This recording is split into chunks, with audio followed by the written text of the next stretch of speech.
Welcome to Game Theorem, where we have serious discussions about absurd entertainment. If you stand for nothing, Burr, what will you fall for? Alexander Hamilton, an immigrant. So we're doing Hamilton. Yes, we are. We are going to be talking about the musical today. Now, normally we put things into a timeline, but with Hamilton, like, the whole story is the timeline, basically. Mm-hmm. Now, this is going to be interesting because it's based on real historical events. Yep. So history will help us out in this regard, but it's also, it's fictionalized. Yeah. They took what was probably the most empathetic of the founding fathers, and they really went with the whole immigrant story, something that's really relevant to today. Yep. And I mean, Kira, you really like the main guy, right? Alexander Hamilton, yes. You want to say why? Well, I just feel like out of all the founding fathers, he's probably the least racist. No, I'm talking about the guy who played him. Oh, Lin-Manuel Miranda. He's Puerto Rican. Yeah. Yeah, he's awesome. Yeah. And you're Puerto Rican, too. Yes. I didn't think I had am. to specify that. But okay. Yeah. So yeah, we're going to be doing this. Look up Philosophy Tube. He has a good video on Chernobyl, the Netflix series. It talks about how, like, even though it's based on history, there's a definite message and a deviation from that history. And I think Hamilton basically does the same way. He spends like over half an hour talking about this concept of fiction versus nonfiction. Mm-hmm. We don't have time to get into it. We barely have time to even talk about this. So what we're going to do is we're going to play each song, and we're going to listen to them and then give our take. Now, we can't post all the songs in this podcast episode, so in the description, there is a link, or maybe more than one link, to all the songs, and you're just going to need to play them in whatever order and go along with it. Or if you already have heard the songs or you have no intention of listening to it, so be it. You could just hear our take on each song. But the best way to do this is to do song, our take, song, our take. Yep.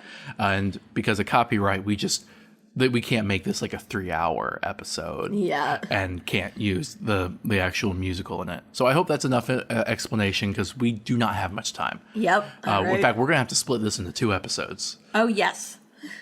All right, let's get going and talk about why we love this musical. Yeah. Oh, I should also mention it's race bent. Almost none of the actors are white, which is really progressive, and it's almost like there's taking only like back a history. Single white actor in the entire thing. Yeah.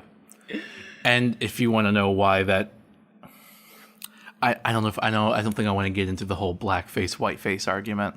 Yeah. Blackface is bad. Whiteface is, it's not even, they're just black actors doing it. Just, I don't have time for racists right now. Alexander Hamilton. Alexander Hamilton! Okay, so there's a reason people say that the first song in this musical is the best one. Yes, it's amazing. It's simultaneously a synopsis of the whole musical as well as an advert for it. Yeah. It's made to hook people in. It's like, hey, here's the gist of this guy's life, of Hamilton's life. And they make him sound pretty awesome, not like what you would think of as like an old white man from the 1700s. Yeah. And they do it in such a way that also kind of spoils the end, because this is history. Odds are you probably know the end. Did you know that how he died before you listened to this first song? Yeah, I learned this in history, but they didn't go that detailed into it. So they give you the bullet points. They talk about his youth and his adult life, and then how he ended up dying. Burr at the end's like, and I'm the man who shot him. I'm the fool who shot him. Yes, my bad. So anyway, it's really interesting. You have any thoughts? I really enjoyed it. I didn't know Alexander Hamilton was an immigrant until I listened to this song. I wasn't taught about that. Yeah. He was an immigrant from the Caribbean. Yep. So that's at least interesting. I think that's something that isn't talked about. In fact, it's you could still say he's white, but it remains possible he was literally whitewashed in his paintings and wasn't as white as we think he is. Yeah, absolutely. Very possible. Maybe they made him to look as white as the other founding fathers. It's possible that he was mixed and that his father was like Scottish or whatever, and that his mother was Caribbean, and so he just turned out light enough to get away with it. Who knows? But let's move on to the next song. We have Aaron Burr, Sir. Aaron Burr, sir. So that one's interesting. Yeah, it has like one of the most relevant lines in the entire musical. Well, first I just want to say, so we're introduced to Aaron Burr. He's going to be the antagonist. First song gives us the protagonist. Aaron Burr's the antagonist, and he's the antagonist because Hamilton. He's young, he's crass. This is obviously early on in the timeline, and he's like, Burr, please help me, give me some knowledge. And Burr's like, talk less, smile more. And it's like, ooh, you're that kind of politician. Yeah. Well, not yet, but that's kind of where you're going. Yeah. And we also get to introduce to some of the other side characters that Hamilton immediately befriends. Mm-hmm. And you get Lawrence, who was an actual black man. So he's not a black actor or a person of color actor playing a white person. He's playing an actual person of color. Mm-hmm. And we also have Lafayette, a French man, and we have Mulligan. Mm-hmm. Any thoughts, Kira? I just really like the song for the end because Hamilton saying, "If you stand for nothing, Burr, what do you fall for?" is like, it's such a good line. It perfectly encapsulates the entirety of Burr's character. Or the difference between Hamilton and Burr. Hamilton is all about like sacrificing himself for what he thinks is right. And he says right in the song he wants to go to war for a revolution. Mm-hmm. They haven't talked about why yet, but still. And Burr's just like, I'm going to keep my mouth shut and see where the wind blows, Yeah, exactly. All right. Next one's going to be My Shot. Yep. My shot. That one was really good. I mean, I have to admit, I'm not really fond of the whole patriotic bit of like I'm like my country and then I'm scrappy, young, and hungry, that kind of thing. Well, at the time, that's how it was. It just seems I like revolution, so I'm just like, well, this country didn't even exist yet. I don't like the patriotic tinge to that. But this song, it does clearly illustrate all of their reasons for wanting a revolution. Hamilton goes on a bit about like everything Britain's been doing to them and how they would be better if they were independent. He does explain that. Mm-hmm. And then Lafayette, Lawrence, and Mulligan each say their own reasons for why they want America to be a thing. Mm-hmm. Even Burr's like, oh, I agree with you, but maybe lower your voices. People might hear. Yeah. Because I'm sure people getting killed for not being loyalists was a thing back then. Yeah, but that's the thing with the revolution. You want to speak out loud, get as many people with you to do it. If everyone's worried and fearful of the powers that be, no one speaks up. So it's power in numbers. That's how a revolution works. Yep. So yeah, and they do that. And I mean, honestly, Hamilton in this one is very full of himself. Yeah. Literally, he's like, don't be surprised if the history books mention me. Yeah. I'm like, okay, man, okay. Next, we have The Story of Tonight. The story of tonight. I don't like that one that much. It's very reserved from all the upbeat stuff we've just listened to. They're all just drinking and whatnot. And I think really the line I really like from this one is, they can never take your freedom away, no matter what they tell you. Uh-huh. The idea being that freedom can be stripped from you, but you can fight for it back. Yep. I like that. Yeah, I do think that's a good revolutionary, possibly anarchist message. Viva la revolution! Okay. I like that one. Yeah, we're introduced to the Schuyler sisters, Peggy, Angelica, and Eliza. They are the rich daughters of a revolutionary guy who's also rich. He's the reason they're rich. Yeah. And what else? What else should we mention? Burr hits. Oh yeah, Burr tries to hit on one of them, and Angelica, right? Yeah. And Angelica outright rejects him because he's slimy. Yeah. She wants someone that thinks for themselves, and they prove this by pointing out that she's kind of a proto-feminist, with the whole common sense from Thomas Paine bit. Yeah. Where we hold these truths to be self-evident that all men are created equal. Well, when I meet Thomas Jefferson, I'm going to compel him to put women in the sequel work. She's cool. Yeah. I like her. I think I should also point out that this musical is chock full of references to extremely influential works of art in the hip-hop genre. Yeah. I've caught many of them, but there are probably many that go over my head because I'm not an expert in this by no means. I only point this out because, if you like Hamilton, if you like what we're doing here, and you are interested in it, and this is your first time into hip hop, because I feel like a lot of people got into hip hop because of Hamilton specifically. Maybe. At least a lot of white Americans did. Maybe. Just don't let it be the last hip hop you're into. Don't stop and begin or end with this. Let this be a gateway for you. Yeah. But anyway, yeah. So we meet the Schuyler sisters, and then Burr's a slime ball. Anything else? They're cool. I like the Schuyler sisters. Yeah, Peggy's nice. Mm-hmm. Next, we're gonna do Farmer Refuted. Oh, that one was Schuyler sisters. You forgot to say it in the beginning. Whoops. Next one's Farmer Refuted. Yeah. For shame. I like this one. You like almost all of them. Yes, but this one is really good because I really like how they why should a tiny island across the sea regulate the price of tea? Okay, well, so the thing that this song establishes, we've heard the Americans' point of view.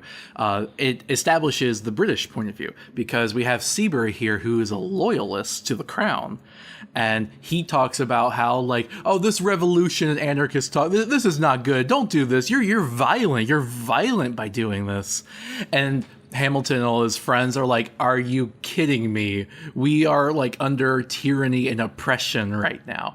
And also, I really like how this song does the two talking over each other, but they stay in tune to the beat. It's really clever. Yeah, it's done really well. And then right at the end, a message from the king arrives. Yeah, but I really like the part at the end where Hamilton is like, I'd rather be divisive than indecisive, Burge, out the niceties. Oh, yeah.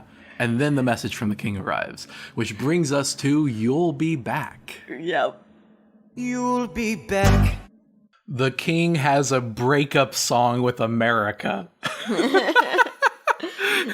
This is the only white actor in the musical. This is King George III. This is probably my favorite song, I think, out of this. And it's so hilarious that he is he's breaking up with America. He's like, oh, America's leaving him. And he's like, when push comes to shove, I'll send a fully armed battalion to remind you of my love. And it's like, oh, you're violent and crazy. Yeah. Or insane, sorry. Just power hungry. That's probably the better word. Yep. I do worry that since he is the evil royalty king villain of America, basically, that they are kind of doing a feminizing, gay coding kind of thing with him. Do you see that at all? I mean, maybe, but who says America's a man? I think most depictions of America are as a woman, Statue of Liberty, but I don't know. It's a reservation I have, but it seems more incidental to me. Yeah, because exactly. I think really Burr is kind of the main villain. I don't know. It's the kind of thing of. I guess King George is a bigger villain, to be honest. But he's just so out of touch with the reality. So I think it's understandable he would sound kind of, I think, what's the word, posh? Yep. So, okay, given the context, I think it's fine. I just wanted to point out that one reservation I had with it. Yeah, that's fair. But I do think it's a funny song. And when he gets to the second verse, where he changes the line, when push comes to shove, I will kill your friends and family to remind you of my love. The music literally just stops for a minute. Yeah. It's almost like the orchestra was like, whoa, man, that's too much. Yeah. All right. Next one is Right Hand Man. Yep. Right hand man. I think that moment of silence after Burr is asked to leave is really his first thought of like blaming Hamilton for his failures. Oh, because Hamilton ends up getting the job with. Well, first of all, I should mention this song introduces to us George Washington, right? Yeah. And it portrays him in a very good light. And I'm willing to accept that. I mean, I'm not going to be like a Washington apologist or anything because, you know, the man owned slaves. Yeah. But I get it. He was really indispensable to the war effort, right? And Hamilton becomes his right-hand man. That's what that whole song is about. Yeah. And it does kind of imply that Burr might have some resentment about that. Yes, definitely. Also, there's just so much going on with this song. Like, America was kind of notorious for using guerrilla tactics in the Revolutionary War. Because, you know, in Europe, they had a representation they had a reputation for, you know, wearing the same color outfits, going into big lines and squads and shooting each other. And America's just like, no, we're going to fight dirty. And that's what the whole song is. Like Hamilton's figuring out how to get some spies, gotta steal some cannons. And then he writes George's journal. And yeah, they're doing a war now. Yep. You want to move on to the next one? Yep. Next is A Winter's Ball. A winter's ball. I think this is the first instance of them reusing a musical part from a previous song. Yeah, it references the very first song, the Alexander Hamilton beat to it. Yeah. But now it's a Winter's Ball. You know, we have all these male characters, and they're kind of lustful for some women. They're bros. They're like hetero. Yeah. So hetero. Now, I should mention that the musical does great with race representation, but not so much with gender. But I kind of give them a pass on it, considering the time period we're discussing. Yeah, because it's not like they could just forego everything that happened as far as that. And the few female characters there are, like the Schuyler sisters, I think they did really well with them. Yeah, I agree with you there. So I feel like they actually did try to make the most of the few they had. And I think really this song is just leading into the next one because they're trying to hit on these women, and Hamilton's like, yeah, but which Schuyler sister should I get? Because he's so cocky. Yeah.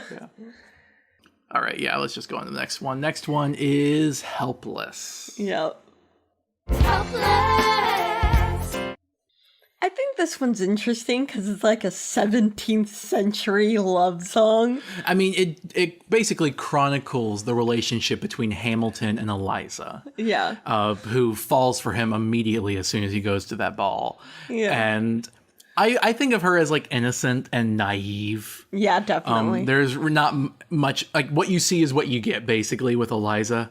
I mean, I'm sure she was a great woman, especially later on, but you know, she was really young here and she kind of probably got captured by Alex. She was only even there because her whole family supports the revolution. It was a revolution ball and whatnot. Yeah. Now, they do mention that her sister, Angelica, also kind of liked Hamilton as well. Because they mentioned, like, later when she's, like, writing Hamilton, her sister jokes, like, hey, you want to start a harem? If you really loved me, you would share him. Yeah. And she's just like, ha! And I'm just like, no, you could do that. Why not? Like, well, I mean, because it's the 17th century. They didn't even consider it an option. well, there's no proof that they didn't do it. I mean, they wouldn't write. You know what? You're right. Actually, I mean, think of how many don't- scandals happened back then. that we just don't know about Because they didn't write everything down. The records from there are pretty scarce compared to what we have today. Yeah, that's true. Yeah, so I would not be surprised if they had a little thing on the side. But all power to them. Have fun. Yep. I did want to also mention how I like that the gender roles are kind of reversed here, because I think in a lot of fictional media, you have this American idea of a woman trying to find a rich man to try to make it in life. right? And here you have the opposite. You have a poor man trying to find a rich woman to make it in life. Yeah. That's actually really funny now that I think about it. Yeah, and Hamilton's just like, I don't have $1 in my name, but I fight and write good. Yeah. And he's actually kind of bitter about the fact that he spends most of the war writing instead of fighting. Yep. And then at the end, you know, again, it goes throughout the marriage. Hamilton gets the approval of Mr. Schuyler, her father, and ends up getting married. They hear wedding bells at the end, which leads us to the next one, Satisfied.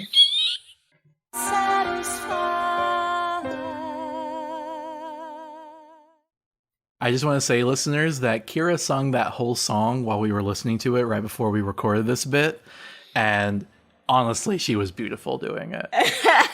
Thanks. It's one of my favorite songs. You were so into it. It was just magnificent to watch. It's one of my favorite ones ever. It's so beautiful. Yeah, and tragic. And Yeah. there's so much going on in it. It's just that I feel like really Angelica loves Alex because he isn't like the other men in that century and that he will treat her as his equal mentally.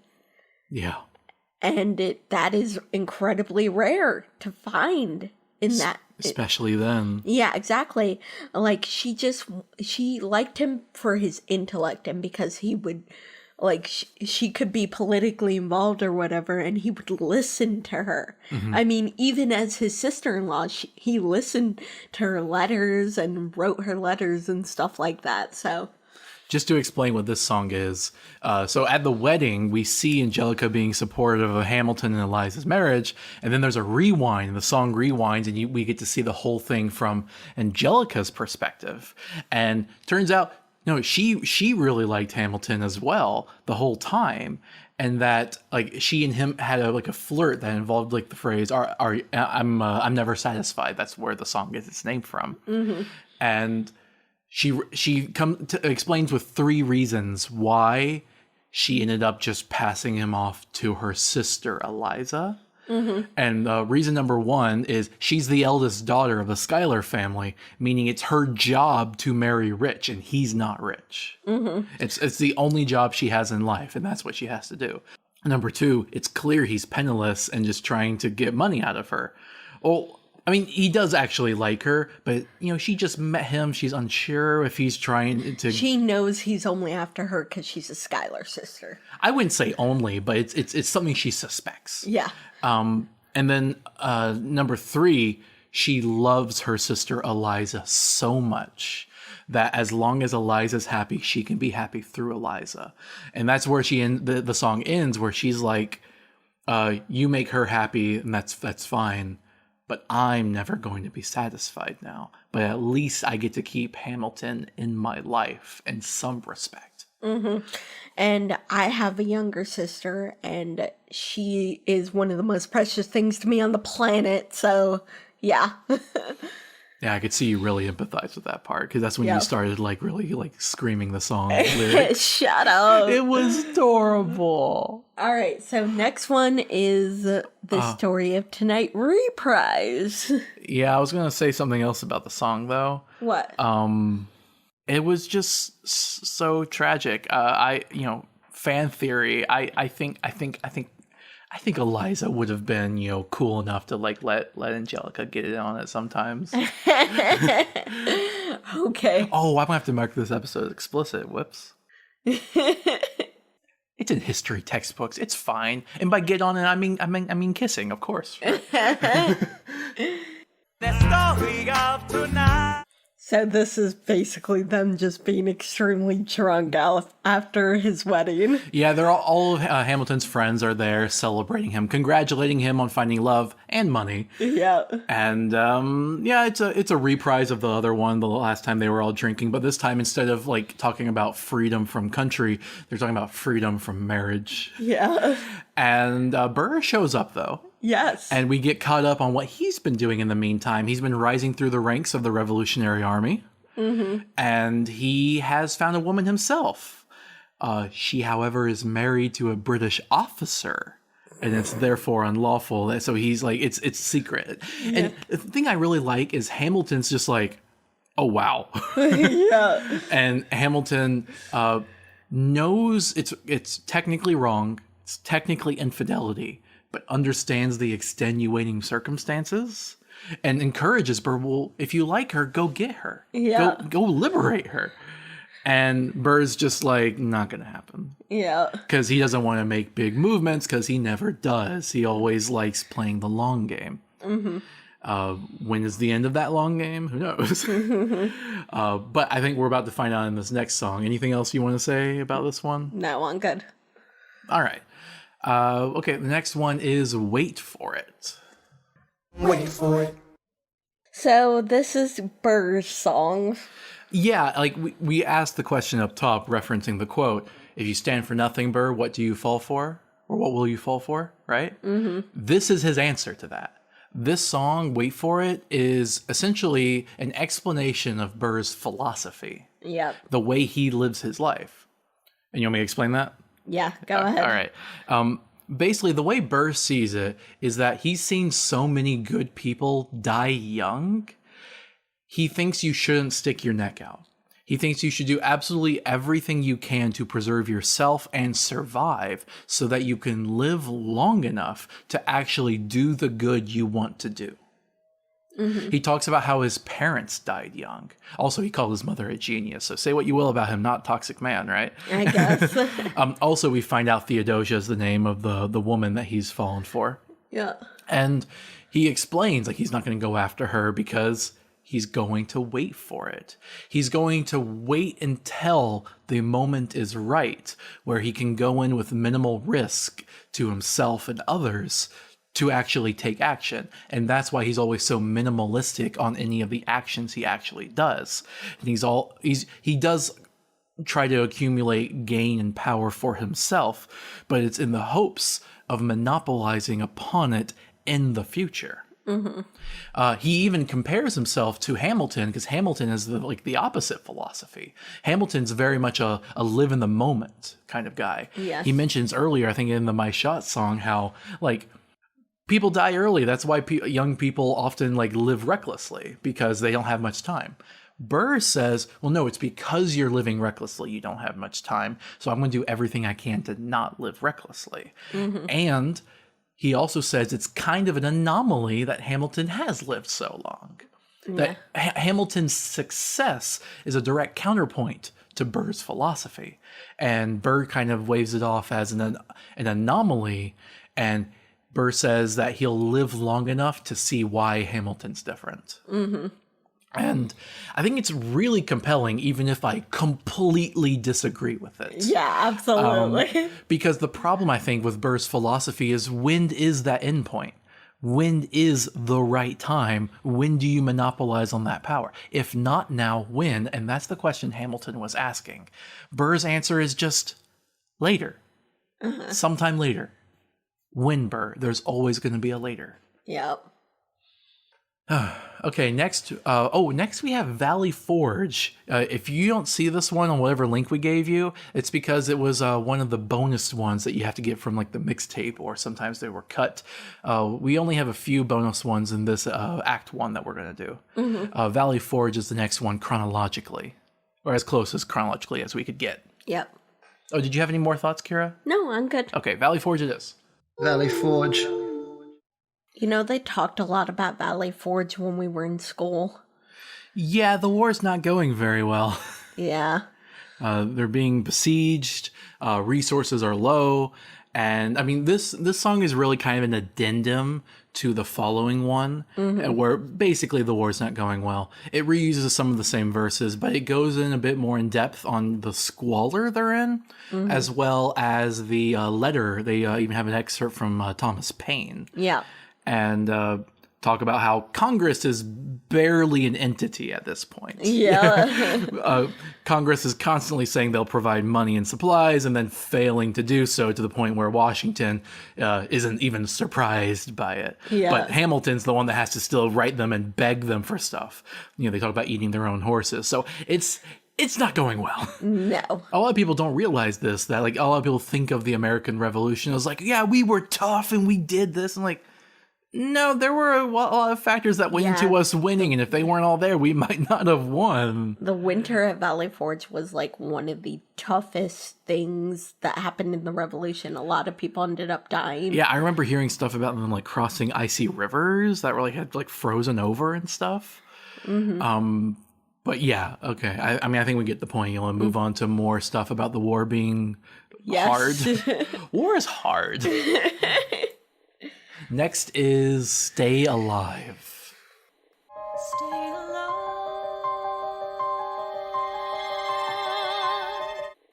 Okay, so a lot's going on in this one. Yeah. It starts off, same thing, you know, the war is going very hard. They are doubling down on the guerrilla tactics. But then it goes on to say what they do after that. Any thoughts, Kira? No, good. You want me to give a more synopsis? Yeah, sure. Okay, well, Mulligan decides to take an apprenticeship. Lafayette is begging France for a weapons shipment. And Lawrence is helping Hamilton write essays against slavery to try to get the slave population to also revolt Yep. against the British, right? And so they're all doing that. Meanwhile, Washington promotes Charles Lee to be a general in the army. He's from the South, the Southern colonies, right? And so it's kind of a lot of the story's already been taking place in the North, so it's a gesture towards the South for like unification and all that. But he's a terrible general and ends up like. In the middle of a battle, he's compromised, and Washington's just like, you know what, forget you, Lee. Hamilton, get Lafayette over here. We're going to win this. And they do. They win it. But Charles Lee is very bitter about this and writes essays against Washington and is like, Washington's a terrible general who's going to ruin the revolution. Which, looking back in history, that's quite a claim to make, man. Yeah. Quite a claim. Yeah. So anyway, Hamilton wants to do a duel with him, and his friend Lawrence is like, well, you're not allowed to duel, but I am. Because Washington forbid Hamilton from doing it. There, plot. Any idea, Kira, what stuff you want to say? No, I'm good. Let's keep going. We don't have to rush. We got time. I know. I just of course Hamilton would be the hothead and want to duel Charles Lee. He's like, you insulted the honor of my boss. Okay, wow. You must really like your boss. Well, Washington's like a father figure to him. Kind of, yeah. He's called him son several times now. True, not wrong. Also, I think everyone just for some reason falls in love with Washington. Like, part of me wonders, like, was he just like really handsome or something? Like, I get he was qualified and did a good job in the things he did, right? He was capable. Again, slave owner, but there had to be something else, right? Was he just beautiful? Like, I don't get it. Why did everyone love him so much? I don't know. Is it like a misremembered thing in history? I mean, he talked about earlier on how like he had people doing mutiny and like not following his command when the war was going bad. So they don't shy away from that part. But even if people are like, war is tough. I'm sorry, Washington. And like kisses his forehead. I'm sorry, man. I gotta go. I don't know. I don't know. Yeah. 10 Duel Commandments. That's next. The 10 Duel Commandments. So that was going over the rules of a duel. Yeah, and how duels work in the American colonies. It's basically paralegal justice, where it's not literally in the legal code, but it's been codified by culture and society. Kind of like police brutality, but now anyone with a gun can do it. Oh my God. That's funny. But relevant. And so, yeah, it's Lawrence versus Lee, and Hamilton is Lawrence's backup. And guess who Lee's backup is? Burr. Yeah, of course it is. He has to make sure it's balanced. Oh my God. But yeah, they explain how the rules go. They have like the 10 commandments, the 10 rules or whatnot as the framing device. Yeah, they walk away from each other. They count. They have a medic just in case, and then they try to shoot each other. Usually, it doesn't get to that point. You're supposed to apologize. It's supposed to be like a threat, a whole honor kind of thing. Yeah. There's like a lot of stereotypes about Japanese people with honor, but I mean, look at America, man. Look at America. Yeah. So yeah, and then at the end they shoot, but that's when the song ends, so we don't know exactly what the result of the duel was. It went fully through. Neither man conceded, so we'll see what happens. Mm-hmm. In the next song, Meet Me Inside. Yep. Meet me inside. So that one's intense. Yeah. Any thoughts? I mean, Washington's kind of right. I mean, yeah, it's like Washington is mad. It's like, uh-oh, you're in trouble. You shot one of your bosses in the side. I presume he survived. Otherwise, I think they would have mentioned if he had died. I don't know. A lot of people didn't even survive one shot back then because of infections. Well, yeah, but a lot of it depends on where you're shot at. Yeah, that's true. I presume he survived because if he died, I think they would have said so. Yeah, maybe. But anyway, they're in trouble. Yeah. Washington is not happy with them. But also Washington's just like, you know what, Hamilton, go home. You're done here. Like Washington is just like done with him. I think also Washington is kind of like, what if that had been worse? What if you had killed him? What if Hamilton had been the one to kill him? He relies on Hamilton, so what if he lost him? Yeah. So anyway, he just temporarily retires Hamilton, suspends him rather. And yeah, I think that's basically the gist of it. But they reference the whole father-son dynamic you were talking about, Kira. Yeah. Because he keeps calling Hamilton son, and Hamilton just has enough. He's like, stop calling me son, you're not my father. Yeah. Despite the fact they do kind of have that relationship, I think he doesn't want to be patronized to right now because he was trying to stand up to Washington because he's his daddy. Yeah. Fake daddy, I don't know. All right, let's just move on to the next one. Next one is That Would Be Enough. Yeah. That would be enough. So this one we find out that Eliza's pregnant with their first kid. And that's the real reason Washington was so eager to send Hamilton home. Washington was already like, okay, Eliza messaged me and wants me to send you home. And here you are giving me a perfectly good reason to do it. So you know what? Bye, Hamilton. Yeah. And then Hamilton gets home and finds out, oh, I have a child. So that's something. Now, the actual message of the song, though, is Eliza is trying to convince Hamilton to stay. You know, she's kind of naive still. So she's very much like, yeah, I get the war is important and all, and the war is hard, but we're important too. We're your family.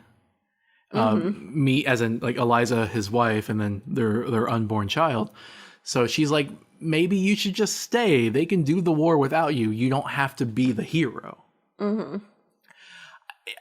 Do you want to talk about that at all?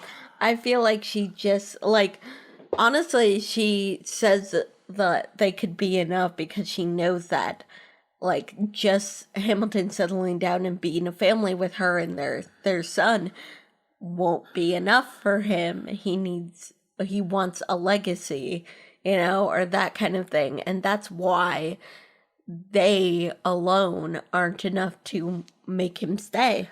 I'm very conflicted about it because I understand what she's saying, and I do think he should devote some time to taking care of the people that love him and that he loves. Mm-hmm. But at the same time, he's dedicating his life to the war, to the people, to freedom, to democracy, and, you know, revolution from a tyrant. I think that's a good goal to have. Yeah, one that enough. comes with sacrifice. Mm-hmm. So I can't help but think Eliza's being a little unfair. I guess, yeah, I see what you mean. A little, because I also don't think what she's asking for is fair. This is a compromise situation, you know? Yep. Yeah. The next one's going to be Guns and Ships. Yep. Guns and ships. I really like this one. Yeah. It starts off with the same beat from the titular Alexander Hamilton song at the beginning, the first one. Oh, yeah. And any song that does that is going to be awesome. But I also really like how it it misleads you by saying that like how do we win the war? How do we defeat the British Empire? Well, it's all thanks to an immigrant. And you're like, oh, okay, they're going to talk about Hamilton again. No, Lafayette. And then Lafayette gets his whole solo where basically he saves the war effort by convincing France to ally with them. Yeah. And he goes on. He's like, I'm turning the red coats. Lafayette. It's awesome. Yeah. It's like Lafayette's like shining moment, and I really feel for him. But then even then, he's talking with Washington, and he's like, okay, but we need Hamilton. We need everyone on deck right now. Yeah. And Washington's like sending a letter going, oh, Hamilton, I know I suspended you, but come back now. He's this is the first time he's willing to give him command over some troops, because Hamilton always wanted to fight, not write, and Washington's like, we need all the fighters we can get, and Lafayette seems to think you're a really good one. Yeah. Any other thoughts on this? No, good. All right. France needs more credit for helping out the revolution. I think we don't. Yes, that's definitely true. Yeah, I don't think America would have had a chance if it wasn't for France. Mm-hmm. Ooh, I rhymed. Yeah. Next is History Has Its Eyes on You. History has its eyes on you. This is Washington basically just giving Hamilton the best advice he knows. More like begging him and pleading him to join the war effort again. Because, Eliza was, telling Hamilton, don't go to the war. And here's Washington being like, please come to the war. Well, he's not begging him to come. He's telling him, he's giving him advice. No. See, he was just writing a letter at the end of the last song begging Hamilton to come. And this is a continuation of that. Oh, I guess, yeah. Yeah. And he starts off by talking about his own failures as a general. It's the first time he led people into a massacre because he was once young and inexperienced. Mm-hmm. And he's hoping that that's no longer the case now. They can win. That thanks to the aid from France, they finally actually have a chance at winning. Yeah. But they need to cash in everything in order to be able to make this happen. They might actually be able to do it. And that's why he needs Hamilton. He's saying history has its eyes on me, on us, whether we're going to succeed in this or not. Yeah. And in so doing, history will have its eyes on you, on whether you act or not. Because not acting will in itself be a decision that has an effect on history. Yeah, I suppose that's true. Not to put everything on Hamilton, but it's just like, they need all the help they can get. He's one more piece to help out the puzzle. They need him. Mm-hmm. Next is Yorktown, also known as the World Turned Upside Down. Yep. World turned upside down. Another big plot-heavy one. Yeah, this is where they end up winning the war. Oh yeah, this is definitely the most uproarious and victorious song out of the entire musical. Yeah. Because they're all like, yeah, we actually did it! We did! Yeah. And so it starts off with them fighting. Hamilton's like, I gotta survive this. I gotta see my son. He's no longer the guy that's like, I want to die during the war, right? Yeah. At the beginning when he meets up with Lafayette. Well, it's at the beginning of the song, but technically it's in the future. I was going to talk about it chronologically. Okay. Yeah. So anyway, they do the fight and whatnot, and they talk about how when they do win, they talk about every part that different people played. We already talked about Lafayette. Mulligan, remember Hercules Mulligan? Mm-hmm. Well, he turns out to have been a spy the whole time. When he went to get that apprenticeship, he was working for loyalists and British people and was feeding the intel to the revolution. So that's how he fit into the whole thing that he was doing. He gets a little solo and everything. He's cool. What else? And then Lawrence, he was fighting in the 1st Black Battalion. Yeah. And even after the war concludes, he keeps on fighting because he's dedicated to defeating the concept of slavery in America, racial slavery especially. And, Hamilton and Lafayette do have that exchange. You wanted to say something about that? Yes. They meet up and they're like, immigrants, we get the job done. And there's an entire song on the mixtape that they made. Yeah, that was a reference to that song. Yeah, another hip hop reference, but it was also cool because they're both immigrants. Yeah. I'm just imagining them like on like the bow of their ships, like facing each other, just close enough to where they could like do like a handshake and be like, immigrants, we get the job done, and give each other like thumbs up or something. Anyway, so more of the story. Well, when the war actually does end and the British give up, they wave the white flag, the song gets very somber all of a sudden, as it really hits everyone what's just happened, that the world's largest empire has given up. Yeah. And that they're going to be free. And that's where the world turned upside down thing. The Battle of Yorktown was the last battle. Britain lost. Yep. And that's very momentous. You know, the British Empire would then soon start to collapse over the next century or two, as more and more of their places would either revolt for independence or secede. America kind of laid the groundwork for that. So Yep.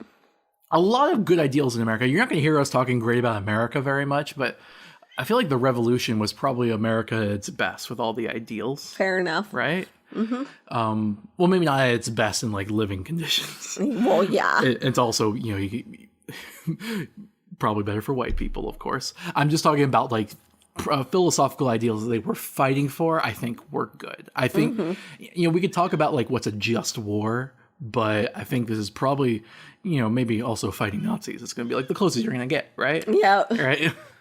Fighting tyranny of British Empire Kingdom, they're all bad. Yeah. Which brings us to King George's take on this whole thing. Yep. What comes next? Yep.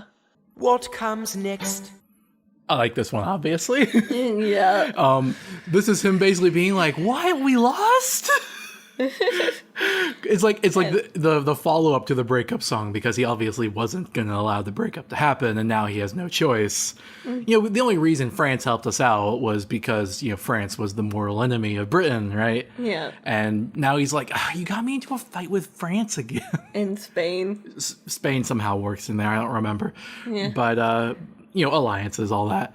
Anyway, I feel like in this song. Oh, do you want to say something, Kira?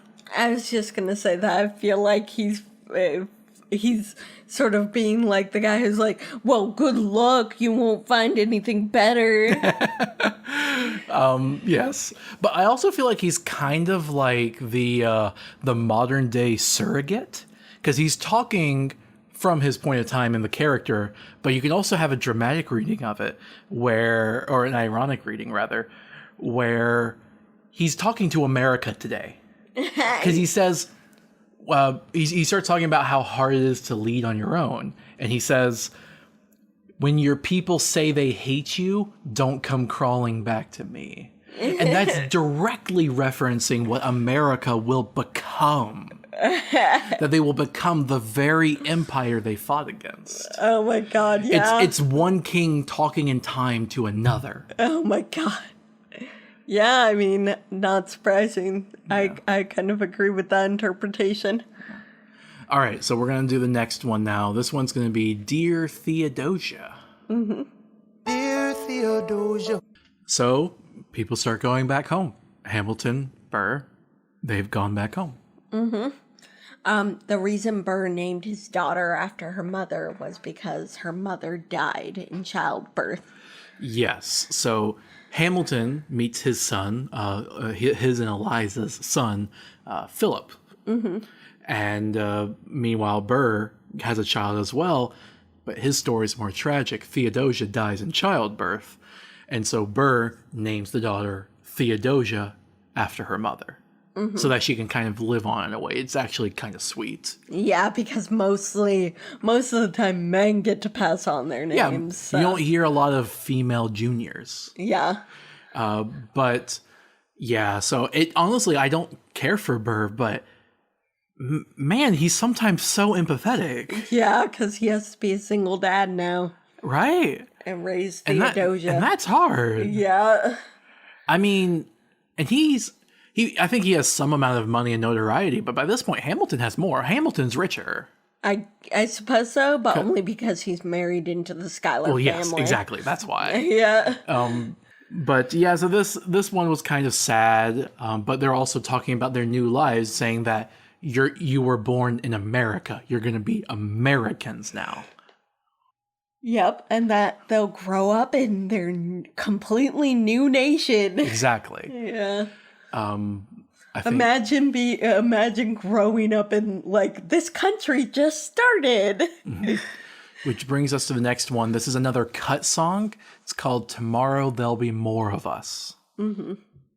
Tomorrow there'll be more of us. It's just really sad. John Lawrence died, and his entire battalion was just sent back. So the song pretty much says it all, but I think it's worth repeating. Back in this time, wars did not just stop and start on the same day because it took time for information to get around. And where Lawrence was fighting towards the south, he was in the 1st Black Battalion. He was leading it, and he was trying to get rid of slavery, right? They didn't find out about the war ending for another month or so, right? I'm not sure how long. Some amount of time, at least months. Yeah. And he ended up dying in combat. Yep. And when he died, his entire regiment was returned to their masters because they were all former escaped slaves. And as part of the dissolution of the war between America and Britain, all the slaves were returned. So what we see here is immediately upon America being founded, compromising on the principles of the revolution. Yep. Now, I know a lot of the people fighting for the revolution actually wanted slavery to stick around. But they were, as far as I'm concerned, opportunists like Burr. Whereas you had like these slaves that were fighting in the war for their freedom, and they didn't get it. Yep. It's really upsetting. It's not just unconscionable. It's also expectable of America. Like this, is that even a word? it should be. This is where it all goes wrong. Yep. The beginning of the end.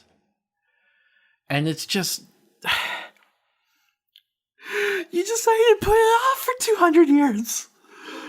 Yep. It's not going to go away. Yep. It's still going to be an issue. All right, come on, let's go. And John Lawrence, Hamilton's response though, Yeah. I have so much work to do. Yep. Yeah, you do. Yep. Next is Nonstop. Non-stop. So this song is basically the finale of the first act, and reuses many melodies from a whole bunch of different songs. Yeah. And is the longest song in the entire musical. Yeah. And because of that, or in spite of, I don't know, related to that, is the fact that this song basically covers the 20 years following the Revolution under the Articles of Confederation that govern America. Yeah. So Hamilton, he specifically is going for a strong centralized government. Mm-hmm. And if that makes you feel uneasy because you don't like the idea of a strong centralized government, I fully understand your problems with that. But I would argue for you to consider the alternative that Hamilton was fighting against. Yeah. It was either a centralized government or you have all these states. The colonies would run themselves. So you were still going to get some, iron-fisted government regardless. It's just whether you wanted them to be, giant regional ones, like 13 of them, or you wanted one overarching unified body. Mm-hmm. Given how many of those states wanted to do slavery, I'm not gonna fall for the dumb states' rights argument. Yeah. I'm going to be like, okay, you want the federal government, Hamilton, I'll give you that. Yeah. Not that I'm not endorsing a centralized, strong government in the first place. I just think it was better than the alternative. Yeah, fair enough. And he also recognized the Articles of Confederation were a failure in that regard. Yeah. A lot of people feared that the colonies would start turning on each other. Mm-hmm. So he starts proposing the Constitution. Mm-hmm. Anyway, so they have the whole Constitutional Convention. The entire song is Hamilton versus Burr. They're really setting up that rivalry. Yeah, they are. Showing the difference in their philosophies. Mm-hmm. I also wanted to mention they made a point saying, like, Hamilton talked for 6 hours at the convention. That was crazy. When actually a lot of people did that. It was full of people that like to hear themselves talk. I just think the difference is like Hamilton was kind of smart and knew what he was talking about when he was talking. Yeah. All right, come on. Oh no, also Angelica found a wealthy husband that she doesn't like. And she Yeah. has to go move off to Britain now. Yeah. Eliza begs him to stay home now, and he's like, "Nah, I'm gonna go do Constitution stuff." Yeah. And she's like, "Really?" And you like hear the ghost of Angelica being like, "He will never be satisfied." Yeah. Oh, and then at the end, the Constitution's accepted, and Washington's like, "Okay, so like literally everyone voted me for president." Yeah. Only unanimous president ever. Again, the guy must be beautiful. Those paintings just aren't doing him any justice. They were of him when he was too old. We need a younger portrait. Oh my god. Okay, so we got 2 bonus songs, so we're going to do those now. All right. First one is Ben Franklin's song. Again, these take over the skip between the Revolution and the second act. Benjamin Franklin. Yeah, I'm not sure if this was written before or after we found the skeletons under his house. I think it was after, but and honestly, for the record, those skeletons were probably fine. He probably didn't kill them; he just dissected them. Yeah, fair enough. He was a scientist above all. So this is catching us up on Ben Franklin Yeah. and what he's been doing the whole time. The story of Hamilton, the musical, goes into depth about 3 of the ambassadors to France. The first being Lafayette, and then the second is Ben Franklin. And that's where he spent a lot of his time. You know what's weird? He talks in the song about how his son was a loyalist to Britain. Oh, really? Yeah. And it's weird for the old man to have been the revolutionary, but the young son being the loyalist. Yeah, that is weird. It's the opposite of what you would expect. Yeah. And he laments it. He's like, my son chose the wrong side. Yep. And also the song goes into a bit of Ben Franklin's romance. Yep. And Diplomacy oh my happens god. Oh, what? Diplomacy happens that night. Yep. And he also talks a lot about his own accomplishments, like literally like bragging about it. Yeah. Okay, so we got one more. It's Cheering for Me Now. Right? They're cheering for me now. Is that like just Alexander at the end of the war? Being like, they're cheering for me now.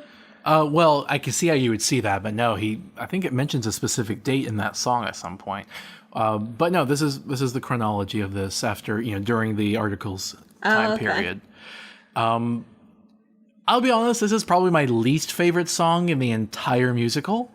Yeah, I don't really like it that much either. The beat's nothing really to run home about. It's just kind of like parade marchy kind of. It seriously seems like a typical Broadway song, like Yeah. Funny Girl or something Yeah, like that. yeah, and it's also patriotic, like I guess, yeah. patriotic in the way of like dumb patriotic, which is patriotism to begin with. Like, there's difference between having pride that your country did the right thing and just blind patriotism, and that's this, except on a city level where it's just blind patriotism towards New York. Yeah. Now, but in a way, I get it. I don't want to be too harsh, because, I mean, first of all, New York is the city where Hamilton's from, right? Or spent most of his time living in America after he left the Caribbean.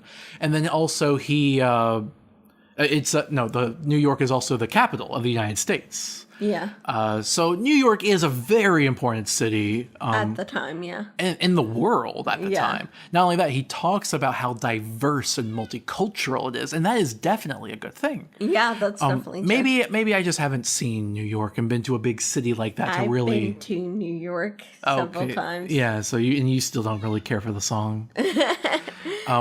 I don't know. I I've never lived there. though. pandering is a better word than patriotic. Pandering. Yes, I suppose so, yeah. I mean, honestly, I think I might love New York if I lived there just because, public transportation, get to see lots of different people, lots of different cultures, that kind of thing.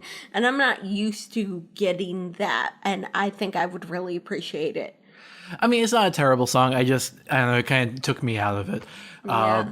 Anyway, so this is the first act of Hamilton that we've just done today. Yeah. Where we talked about the ideals that led to the revolution through a few titular characters. Next time, we're going to do Act 2 in a revisit shortly, since we weren't able to get it all in one. Yeah. Where we see all of those ideals be compromised. And we see which ones survive the rebuilding of the government. Yeah. Thomas Jefferson. I'm Kyle. I'm Kira. Our Twitter is Game Theorems. Yep. Bye. Bye.